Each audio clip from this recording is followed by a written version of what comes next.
Everyone, I'm going to be making a beef and oyster sauce stir fry tonight, so why don't we get started and get straight stuck into it. It's going to be really quick. Come over here and let's check out what we have. So our sauce, we're going to build it obviously with oyster sauce, some sesame oil and some soy sauce. And then for our veggies, you can add whatever you want, but this is what we're going to do. We're going to do some garlic, white onion, some broccoli and some carrot, which I've just julienned.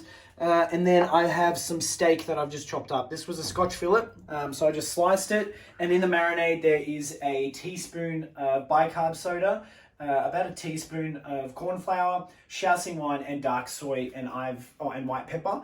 And I've been marinating that for about 4 hours, but you can do it like 10 minutes before. So why don't we get stuck in? I've got the oil preheated. It's really hot at the moment. I'm just going to pre-cook my beef, just so it doesn't broil when we do the stir fry with all the veggies. So that's super hot. All right, I'm probably going to spit. Okay.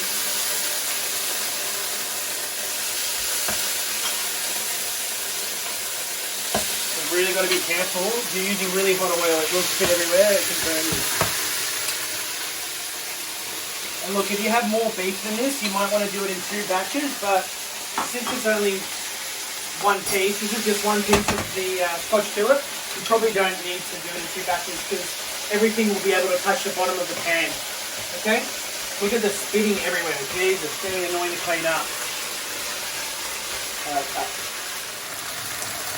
Okay, so if you want to come over here, Liz, and check out our beef, I'm just going to turn the heat off just while we take it out. So I would say it's sort of par cooked because when we do add it with our veggies, it's going to continue to cook. So I just want to get a little bit of a caramelize and a little bit of a sort of a toasty layer on the beef. What I'm going to do is take it off. And the reason I use bicarb soda, and I mean all your favorite takeaways most likely do as well, it just helps tenderize the meat. And it'll also just have that sort of springy feel when you do eat it, and it helps if you're using a tough piece of meat. You probably will want to use that. Okay, so I'm just putting that aside. That's not cooked, so I wouldn't eat it like if you were going to have a crack. So I've got oil in here. I'm going to keep using the same oil, and I'm going to put my garlic and my onions in. I like it nice and hot so then we can sort of toast them almost and they're not going to broil. Okay, so I'm not putting my carrots and broccoli in just yet. That'll go in, I'd say, within sort of 2 minutes, maybe 3 minutes, just depending how hot this stays. Okay, so I'm just adding it like so, and I'm just going to leave the other stuff on the side. I'm going to start spinning again. Yum. And this is a really quick meal as well, guys. Honestly, I reckon it's probably 15 minutes altogether. I've done all the chopping beforehand, and that took, I don't know, 10 minutes. Not too bad. So, look, this is a great mid-meat meal, and you can substitute the beef for chicken. You could use pork. You could use mince, tofu. Really, honestly, it's whatever you like. And just add as many veggies as you want. Pack it full of veggies. Okay? So, yeah, so I can see here it's starting to cook down. I'm going to put a touch more oil just because the pan's a little bit dry. Okay, and I'm just using normal veggie oil, like that. Okay, it's on a high heat. I'm just going to give that a mix, get it all incorporated. Alrighty. Now, while I've just got that going, I'm going to show you. So, to help make the sauce thicker, I'm going to do a slurry with corn flour. You just put a little bit of corn flour with some water, and you mix it, and then you add it to your sauce when you're cooking everything through. So I'd say it's sort of like the last things, and it helps thicken up the sauce. Okay? Perfect. Okay, now I'm going to get the corn flour. Let me just cut through here. I'm just going to get this. Alrighty. And then it's about a teaspoon, maybe 3/4 of a teaspoon. Just put it in there. I'm just going to put some tap water. Now the reason you want to do the slurry beforehand, if you put this directly into the sauce, it could go clumpy. Okay, so I'll just mix that. Onions are starting to come along. It's making my eyes tear up. Jesus Christ. Okay, and I'm spilling the slurry everywhere. Yes, let's make a mess.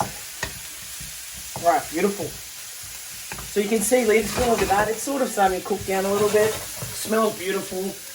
Can't wait. We'll clean the area as we go. Okay, time to put the veggies in.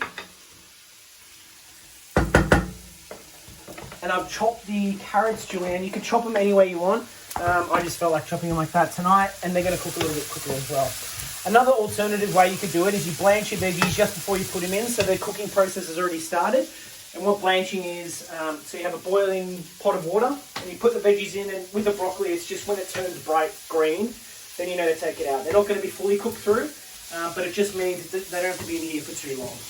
All right, look at this. How's she smelling, Libs? Smelling good? Oh yeah, Libs can't talk. She's feeling a bit under the weather. So poor Libs, hopefully you get better. All right, cool. Now I just want to get the process started with the cooking. I don't want mushy veggies.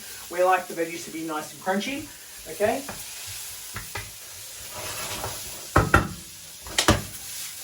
Let's give that a mix. Okay, so now what we can do is we can put our sauce, we can build the sauce. So what we have here, I'm going to put a little bit of sesame oil, okay? A couple of drops. If I was going to do a measurement, I'd say maybe, let's do it. Let's do a teaspoon, I'd say, for this amount. Like so. Okay. Just gives it a really nice, fragrant smell and taste. I'm going to do about a tablespoon of soy. And then oyster, I reckon we're going to do almost like half a cup. Oh, yeah. It's about half a cup. Beautiful. Okay. Got some caster sugar here. Just a little bit. You don't want to put too much. Half a teaspoon. Okay. Now I'm just going to give it a mix. Let it all incorporate. And this is where I'm going to add the slurry. Okay. So I'm just getting the sugar out of the way. And it just helps with the sauce, just so that it's a little bit saucier. Okay? Beautiful. Now you just want to cook it down so it gets a bit less corn flour flavoury. Okay? And then what I'm going to do now, I'm going to incorporate my beef. Straight in.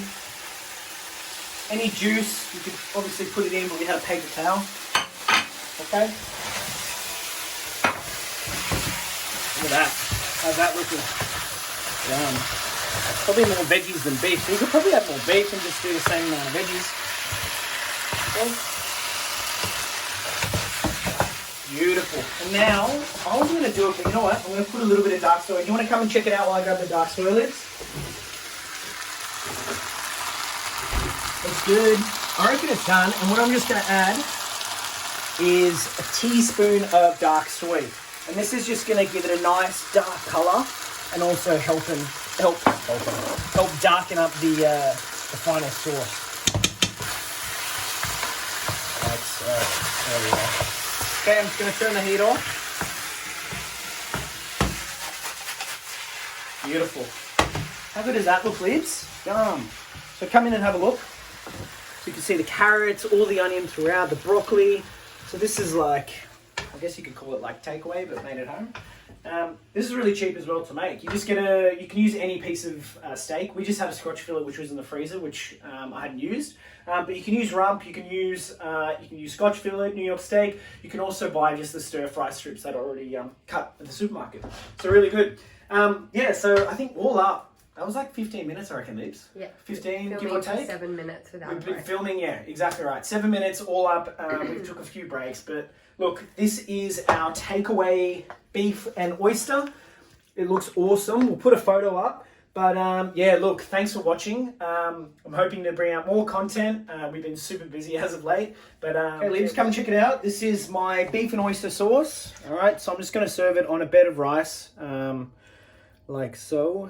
Looks beautiful. Plenty of veggies. All right, nice and saucy. It's going to be absolutely divine to eat. Yeah, so that's my beef and oyster sauce with just with some white rice. Yeah, thanks for watching. Recipe method down the bottom, and I hope you enjoy making beef.